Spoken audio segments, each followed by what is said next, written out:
Hey guys, it's Zuma, and welcome to another video. Today we're going to be talking about the Draconic Orchestra series gacha.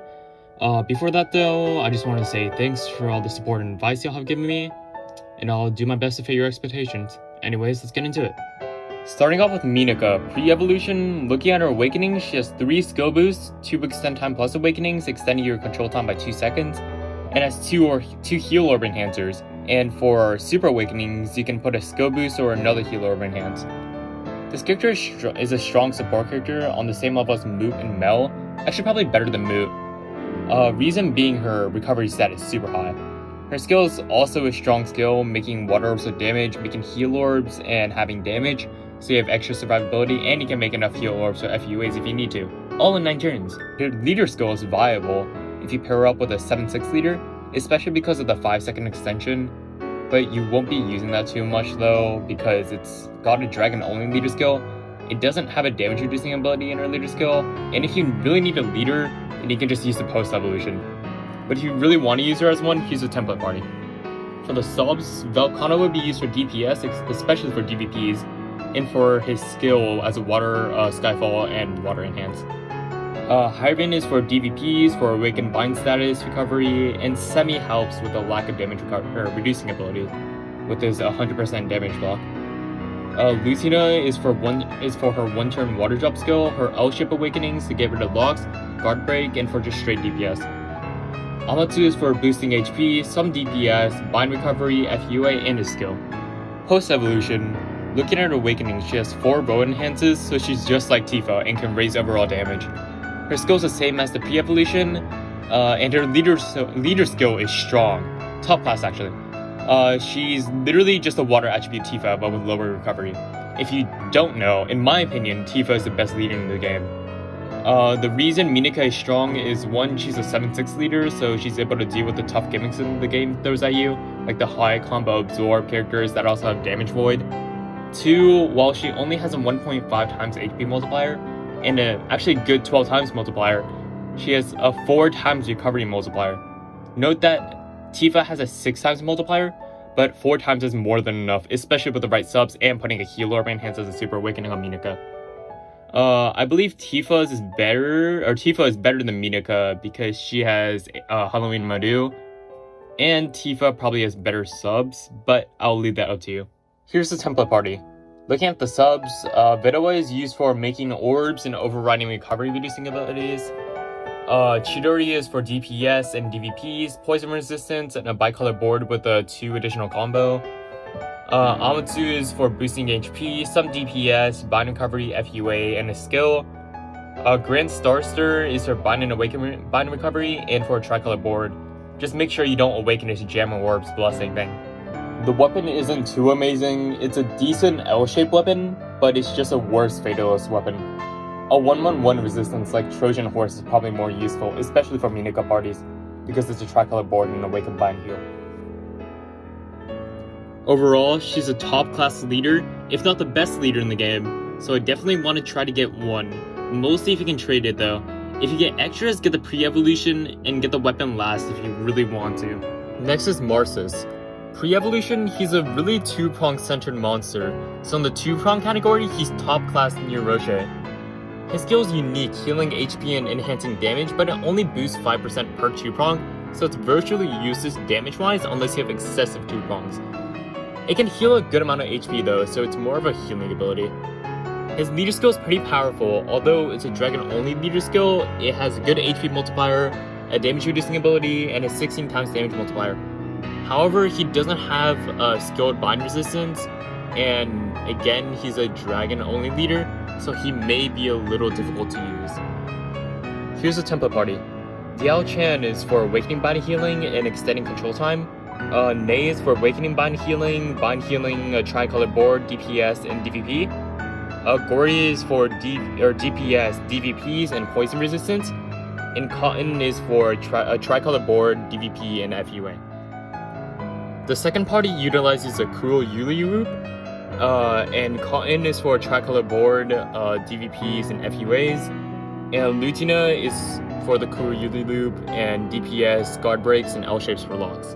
And the third party is more of a 2-prong centered party, with Valentine Ney being a tricolor board for Awaken Bind and Bind Healing, Roche being a 2-prong character and attribute absorption, Navi being all the skill bind resistance that team lacks and DPS, and Marsis being DVP, DPS, automatic healing, and for 4-color board. Post-evolution, he's not too amazing. Looking at his awakenings, he's a bit like Halloween Madu, but not really. He does have 5 skill boosts though, if you include super awakenings. His skill is not that good once again, however, because it's a short skill turn and he has decent awakenings, he might be good for ranking dungeons. His leader skill isn't too amazing unless you really like combo adding leaders, but constantly having to have 4 of each fire and light, and only having a 14 multiplier and not having a recovery multiplier or damage reducing ability makes him not a great leader. Weapon evolution, this is a pretty amazing weapon for ranking dungeons, but only if there comes a chance to use it. And that's not going to happen too often. Overall, pre-evolution is a strong leader, so focus on him. The others are if you have extras and if you play ranking dungeons. Next is Theor. Pre-evolution, Theor is not too amazing in every way. His awakenings just feel incomplete and it can't decide what it wants to be. You can't even put latent dragon killers on it, so he's not even good as a dragon killer role. His skill is a 6-turn all-color board and a half HP, but that doesn't mix well with his leader skill at all.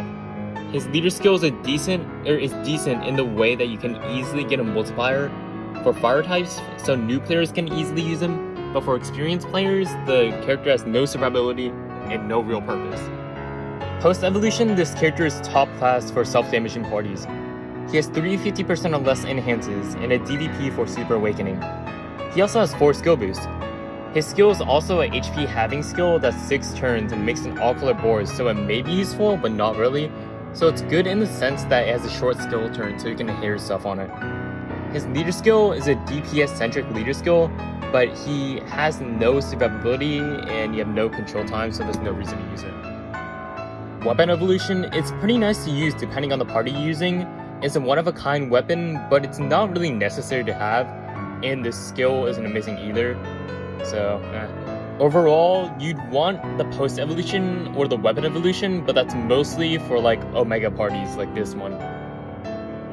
Next is Rutina. Pre-evolution, her awakenings are amazing, nothing special about them.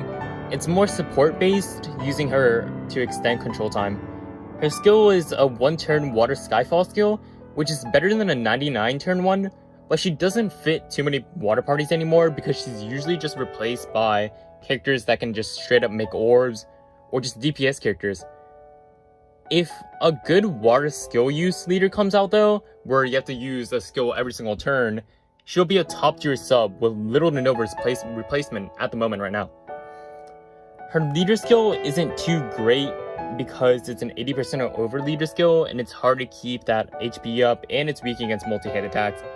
Also, you need to clear 2 sets of water if you want to reduce damage again, and even with that 1-turn skill, that's pretty unreliable.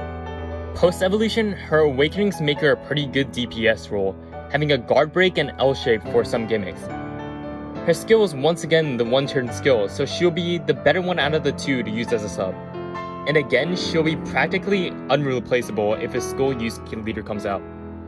You could also use her as a sub in the Minika party I showed earlier, and yeah, again, her leader skill isn't great as it has no survivability, and it's an L-shaped leader, so you'll have difficulty doing DVPs, making her unreliable in the difficult dungeons. Weapon evolution, it's a one-of-its-kind weapon, so it can heavily boost recovery, so it's a pretty strong weapon. However, because of its short skill turns, with the longest it can be at 6 turns, it can be a little difficult to use.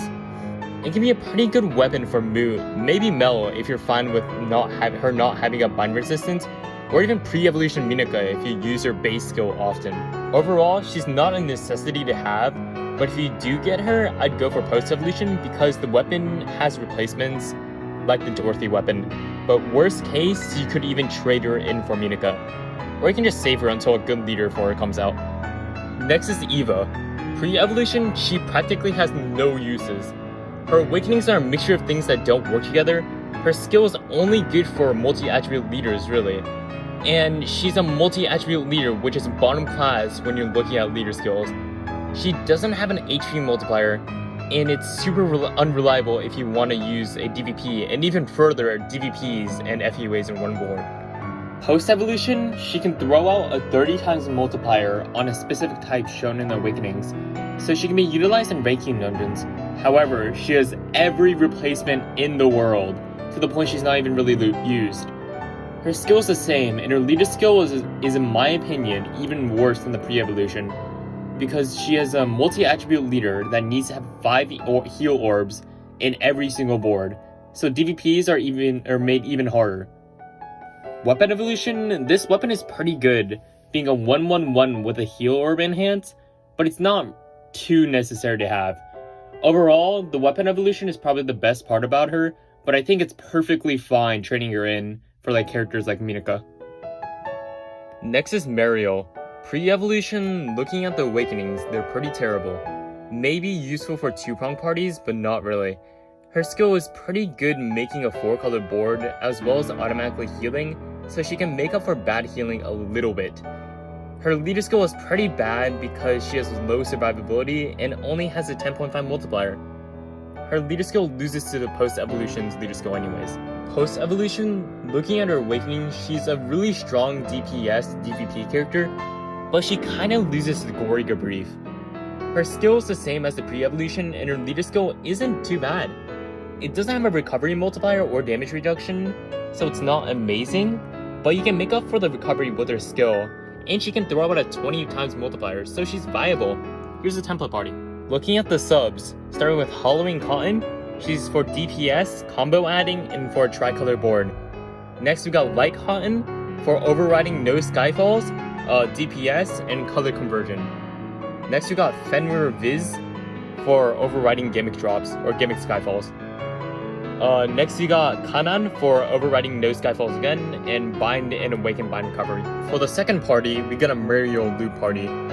For the first sub, we have Muriel for the Muriel loop, and for a 4-color board, and for DPS. Then we have Light Cotton for DPS, for overriding no Skyfalls, and for drop conversion. Next we got Fenrir Viz for overriding gimmick Skyfalls. And then we got New Year's Tsukuyomi for overriding shortening control time and Awaken Bind and Bind Recovery. Weapon evolution, it's pretty good for ranking dungeons if again there comes a time to use it, which may be pretty rare. Overall, post evolution is really good for DPS DVP sub, even though Gory beats it out. Next is Phenom. Pre-evolution, her awakenings are decent as a rogue character, but there's no real need to use it. Her skill is powerful, being a 6-turn skill that gets rid of one of the most annoying gimmicks in the game, and making a really dark. Her leader skill isn't great either, only throwing out a measly 10.5 attack multiplier, but it does have some survivability. There's no actual point of using her though, with there being the post-evolution. Post-evolution, her awakenings and super awakenings are good in the sense that they can help prevent gimmicks, so you have more leeway in assist selection. Her skill is the same as the pre-evolution, and as for her leader skill, looking at it, it's not insanely powerful on its own, but when you put her with Ina, the pair becomes the best leader in the 5-6 board category. So I wouldn't be surprised if Phenom got replaced by some other character in the future, but even if she does, she'll still be considered a top class with Ina. Here's the template party. For the subs, first we got post-evolution Veroa for a quick orb change and a row enhance and combo drops. Next we got Air for Bind and Awaken Bind heal and healing. Next we got Planar for DPS, a tricolor board and adding combos. And then we have Hiei for DPS and a 99 turn orb Skyfall for dark orbs. For the second party, the subs, we have Planar, we have for DPS, a tricolor board and adding combos. We have Nergigante for changing orbs and a dark orb Skyfall. We have another Nergigante to try to get a kind of a dark orb Skyfall loop, except there's like a 2-turn space in between. And then we have Air for Bind and Awaken heal and healing. Weapon evolution, the awakenings are decent and it may be useful for some parties or even farming. But it also keeps the skill, so it may be powerful in that sense. Overall, the post-evolution is the only one you really need, and make sure you keep her. Now with the 6 stars, starting with Rone. Pre-evolution, she can throw out a 90 times multiplier against attack types with her killers, and she has an L shape, so she can be pretty useful in ranking dungeons. Her skill is also unique, and it can be useful when farming because you can prevent skyfalls without actually having the badge, so it won't be a bad thing to have at least one of her. Her leader skill is pretty decent, but not too great. Post-evolution, her awakenings change and becomes a pretty average character with no actual strong points. Overall, getting one of the pre-evolution would never hurt. Next is Luo. Pre-evolution, his awakenings aren't too powerful. He's just a soft DPS character, and he doesn't have a bind resistance. But his skill is strong, and it basically loops itself. You can do some interesting concepts with that skill, like, okay, ready for it? A Kuro Yuli Luo loop. God, I can't say it. Like this one. His leader skill is pretty bad, but it may be useful for farming. Post-evolution, looking at his awakenings, characters with two different color bow enhances aren't too great, so post-evolution may be a little worse than the pre-evolution. Overall, his skill is really strong, so I'd want to get at least one of them for pre-evolution. Next is Arend. Pre-evolution, he has a guard break, a 7C, a 10C, and a super awakening, a short skill, and he gained 2 good killers, so he can be utilized in ranking dungeons. His leader skill is not good. Post-evolution is not good and has little to no uses. Overall, it won't hurt to have the pre-evolution. Next is Tilly. Pre-evolution, she gained a bind resistance, has 580% enhances, and has killers on her super awakening, so she's a good ranking dungeon character. Her skill isn't good for ranking dungeons, and her leader skill isn't good either. Post-evolution, she gained 2 more killers, so if an enemy is one of those types, or all those types maybe, then you can go crazy on that enemy. Overall, I think the pre-evolution is more useful than in ranking dungeons, but it won't hurt if you have 2 of her to make one of each. Next is Enola. Pre-evolution, post-evolution has the same use as her, but she's better, so I'll just skip pre-evolution. Post-evolution, she's super good in ranking dungeons because her skill is an easy DVP, and even though you'll usually be assisting her onto another monster, post-evolution is better because if you do use her in a party, she has 3 skill boosts on her. Her leader skill is not good. Overall, she has the skill that a few high rarity collab monsters have, so she's a great character to have at least one of. Next is Ruddy. Pre-evolution, he has a bunch of L shapes, and that may be useful somewhere, also because his skill charge turn is short, and, well, his leader skill is bad. Post-evolution, on his awakenings, he has 4 skill boosts, 2 7Cs for a little DPS, and an L shape, and a guard break, and a bind resistance plus on his super awakening, so he's a character made for ranking dungeons. Overall, you only really need the post-evolution if you get him from a roll. Now with the 6 stars. Starting with Cruz. Pre-evolution, she has no real uses as her awakenings aren't good, her skill is decent, and her leader skill is bad. Post-evolution, she's a decent support character, but there are much better replacements for her like Kanan. Overall, you don't need her. Next is Dolk. Pre-evolution, he's a 5 skill boost monster, like Woldor, but he has a longer skill turn, which makes him a bit worse in that way, but he's water only, so there'll be a shorter attack time, and he has a DVP, so that may come in handy somewhere, somehow. Post-evolution, it makes him a very average character, and there's not much of a point having him. Overall, having a lot of the pre-evolution is good, like 5 of them, or having at least like 5 of them is like the optimal amount. Next is Loud. Pre-evolution, he has some killers and he has a 2 combo adding skill, so maybe nice to have, and his leader skill is weak. Post-evolution, same thing, but he has 3 skill boosts on his awakenings. Overall, having one of the post-evolution would never hurt. Lastly, Lota. Pre-evolution, she has some killers which may be useful, and her skill is a 100% counter, so she may be useful for farming. Her leader skill is bad. Post-evolution, she has 3 skill boosts, so she may be better than the pre-evolution. Overall, having one of the post-evolution wouldn't hurt. Now with the monster exchange character, there's Facile. Her awakenings are decent if you want to extend control time, or you have an enhance in your team that boosts your damage based on the amount of control time extending awakenings. like Sheen, or I mean only Sheen at the moment. Her skill is decent, and her leader skill can be a bit viable if you get Dioro.